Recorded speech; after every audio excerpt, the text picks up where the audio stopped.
నమస్తే. శ్రీ గురుభ్యో నమః. శ్రీమాత్రే నమః.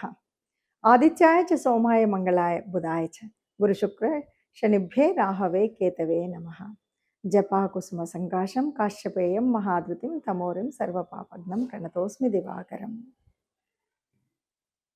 ఆదిత్యాది నవగ్రహాలకు తలుస్తూ ప్రతి మాసం చెప్పుకున్నట్టుగానే మనం ఈ మాసం గోచార ఫలితాలను తెలుసుకుందాం. మార్చ్ 2026 గోచార ఫలితాలు ఎలా ఉంటాయి అని తెలుసుకోవడానికి ముందు ఇక్కడ ఈ మార్చికి మాత్రం ఒక ప్రత్యేకత ఉంది.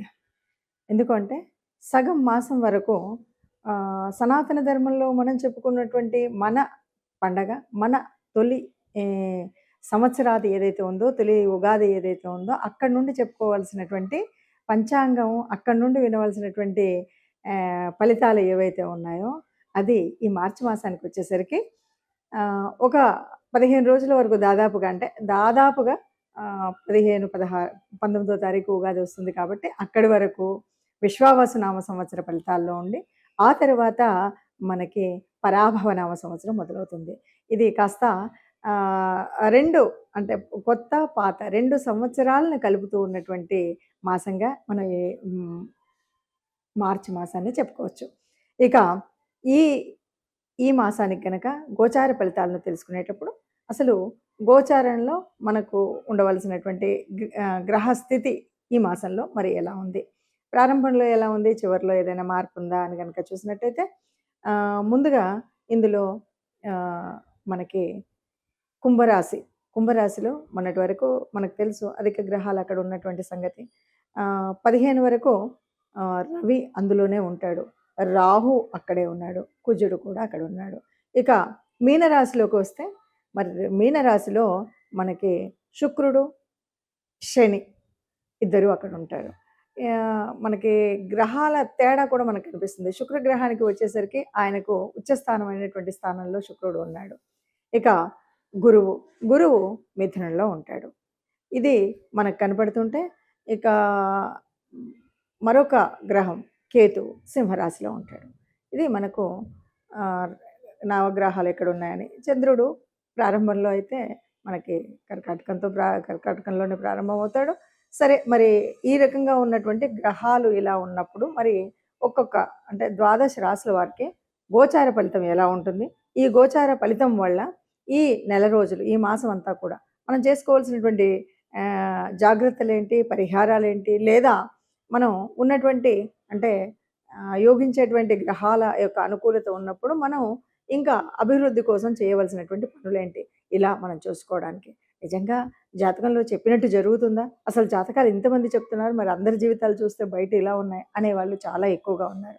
నిజానికి జాతకం అంటే జాతకం మనకు తెలుసు కాబట్టి ఈ జాతకంలో జరిగినట్టు ఇలాగే జరుగుతుందని జన్మ జాతకం వల్ల కానీ మీరు గోచార రీత్యా కానీ నిజంగా చెప్పడం అనేటువంటిది అంత సులభమైనటువంటిది కాదు, అది నిజమైనటువంటిది కాదు. ఎందుకు అంటే మనకు గోచార ఫలితం ఉన్నప్పుడు కూడా ఎట్లా ఉంటుంది అంటే ఒక రకంగా చెప్పాలంటే ఏదైనా కష్టం వచ్చినప్పుడు ఆ కష్టాన్ని తట్టుకోవడానికి ఓ సహాయం చేసేటువంటిది, ఆ కష్టాన్ని తప్పుకొని కొద్దిగా ముందుకు వెళ్ళడానికి మనకు కావాల్సినటువంటి ఒక చేయూతనిచ్చేటువంటి ఒక మార్గదర్శనం చేసేటువంటిదే.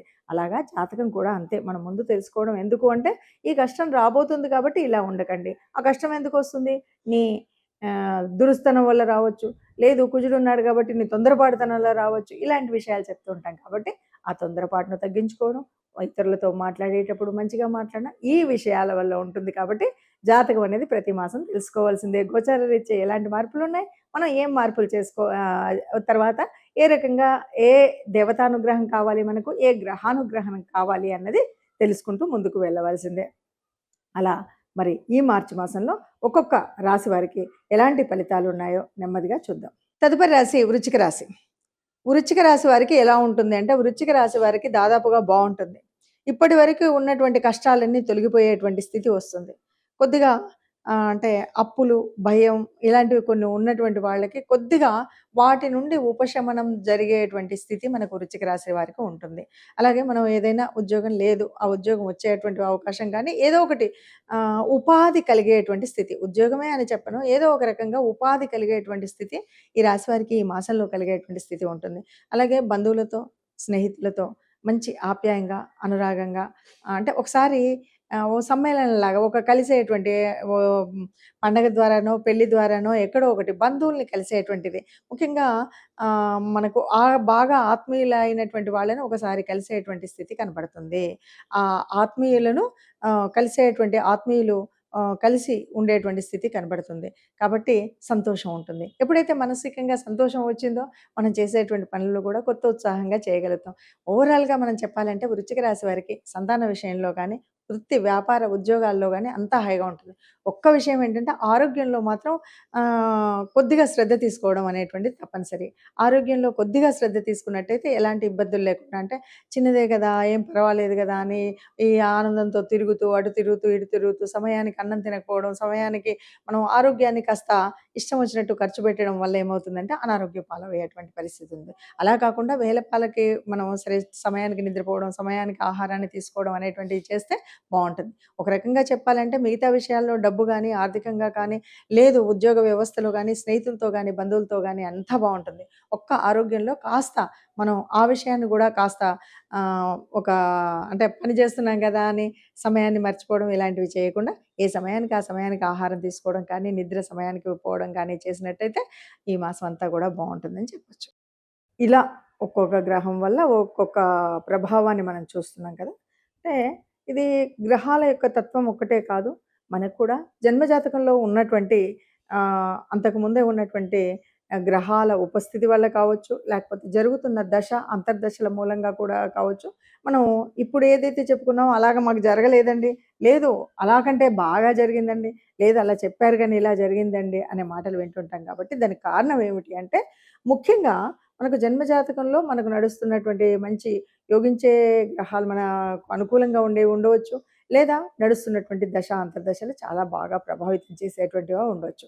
కానీ అలాంటప్పుడు కూడా కొన్నిసార్లు కొన్ని రకాలైనటువంటి గ్రహాల యొక్క యుతుల వల్ల గానీ, గ్రహాల యొక్క దృష్టుల వల్ల గానీ కొన్ని మార్పులైతే తప్పకుండా జరుగుతాయి. ఈ మార్పులు జరిగినప్పుడు మనకు అంతా ఉన్నా కాస్త పట్టించుకున్నప్పుడు తెలియకపోవచ్చేమో కానీ, మన భవిష్యత్తుకు పునాది వేసేటువంటి కొన్ని మంచి నిర్ణయాలు తీసుకునేటప్పుడు ఇది ఉండాలి. కాబట్టి ఇప్పటి వరకు మనం చెప్పుకున్నట్టుగా ఈ పరిస్థితి ఉంది కాబట్టి మరి ఏం చేయాలి? అంటే ఏమీ లేదండి. అసలు మనకు శాస్త్ర ప్రకారంగా గూడా ఓ పద్ధతి ఉంటుంది. ఎప్పుడూ కూడా దేవతానుగ్రహం పొందాలి అంటే ఇష్టదేవత ఆర్ లేదు అంటే కులదేవత.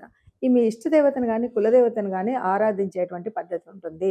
ఆరాధించే పద్ధతి అంటే ప్రతినిత్యం మనం ప్రతినిత్యం కొంతమందైతే ప్రతి క్షణం కూడా నామస్మరణ చేయడం అనేటువంటిది ఉంటుంది.